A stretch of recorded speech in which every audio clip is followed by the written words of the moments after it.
Okay, so for Shuto Uke, it's called a sword hand block, and basically you're going to be using this side of your hand for a block, and it's going to be supported by your arm as well. So we're going to start just by, instead of making fists, we're going to practice making your hands as rigid as possible. So I'm going to point my fingers straight, I'm going to squeeze them tight, and I'm going to push my thumb squeezed against my hand. So it's nice and flat, no spaces in between like this, nice and rigid here, both hands, okay? Then I'm going to pull one arm in and rotate it inwards so that my pinky is on my shoulder. Just like when we did Gidam Barai, pinky is going to be in here, okay? So from here, I keep one arm in tight, elbows together, and I'm going to slide down my arm and rotate out at the end. And for pullback, instead of coming all the way back to here, the hand's going to be flat, and the center of my palm is going to be on the midline of my body. So I set up, cross my elbows a little bit, and slice. Set up, cross my arms, and slice. Set, slice. Set, slice. And if you're looking here, my fingers are just roughly the same height as my shoulder, maybe a little bit higher is okay. And your arm is going to have a slight bend in it. Not like this, not straight forward. Little bit of a bend. And the wrist has to be bent upward so that the fingers are facing the ceiling. Okay? So it's a lot to remember, I know, but just try your best. And anytime you want, just pause the video, go back and listen to something I said, and just practice that part, okay? So now we're going to do 5 times slow but smooth. 1, 2, 3, 4, 5. Okay? 5 times medium speed. 1, 2, 3, 4, 5. Full speed. 1, 2, 3, 4, 5. And that is your Shuto Uke. Practice hard. Okay, so we're going to be going over a little bit more of an advanced stance today. It's called cat stance or Neko Ashi Dachi. And I hated this stance for a long time just because I was unflexible, and the stance relies on you to be flexible.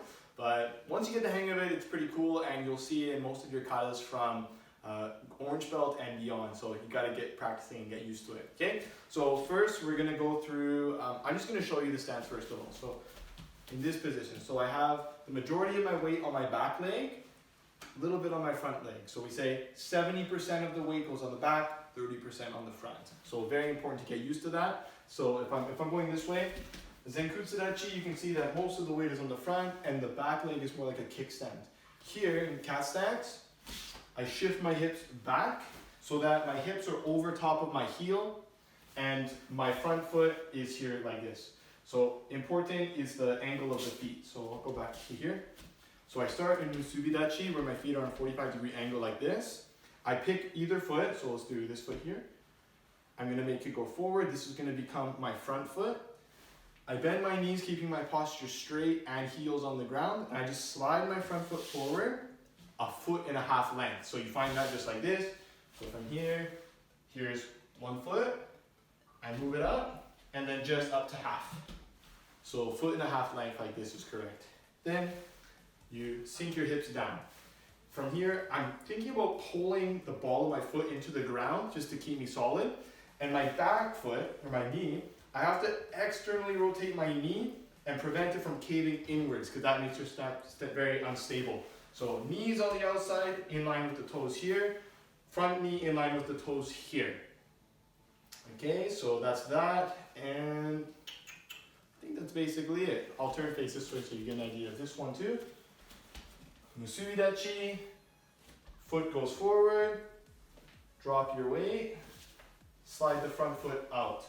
And the angle of your hips will depend on which technique you're doing, but generally we're going to say that our hips are on a 45-degree angle, angling here, front knee is straight here, back knee is angled over the toes going 45 degrees, okay? Hey, I forgot to mention one important detail about your feet or your foot position. In cat stance, you always want to have your heels on the same line. So if it's like this, it's too wide. If it's like this, that just hurts me to even do. So you just want to make sure, foot, heel in line. When you turn, heel and foot are all in a straight line. Okay? Practice. So now we're gonna combine your cat stance with your Shuto Uke. So we'll start in just regular cat stance, and we should hold the technique here like this. And when we step, it's important to turn the front foot first so that it's 45-degree angle. Now it's going to become the back foot. And from here, it's in the correct position now. Okay? Front foot turns, slide through. And keep always your weight, and your height the same. Turn, step through. Okay, coming back is opposite. Pull back, set. Pull back, set. Pull back, set. Okay, let's try with Shuto Uke this time. So you're here. So the sequence is like this. Pivot the foot, step through, set, same time. Then shoot at the end. Turn, step, and set, strike. Turn, step, set, strike. Turn, step, step, strike. Going backwards now. Step, set, strike. Step, set, strike. Step, set, strike. Okay? So I'm going to go forwards 4 times, back 4 times, middle to slow speed, but just smooth now. Okay? So 1, 2, 3, 4. Going backwards. 1, 2, 3, 4. A little bit faster. Hey, 1, 2, 3, 4. Backwards. 1, 2, 3, 4. And that is your cat stance and your Shuto Uke. Practice hard, get a feel for the Shuto Uke by itself, the cat stance by itself, and then slowly combine them together and it'll feel pretty good for you, okay? Practice hard, and I hope to see you guys soon.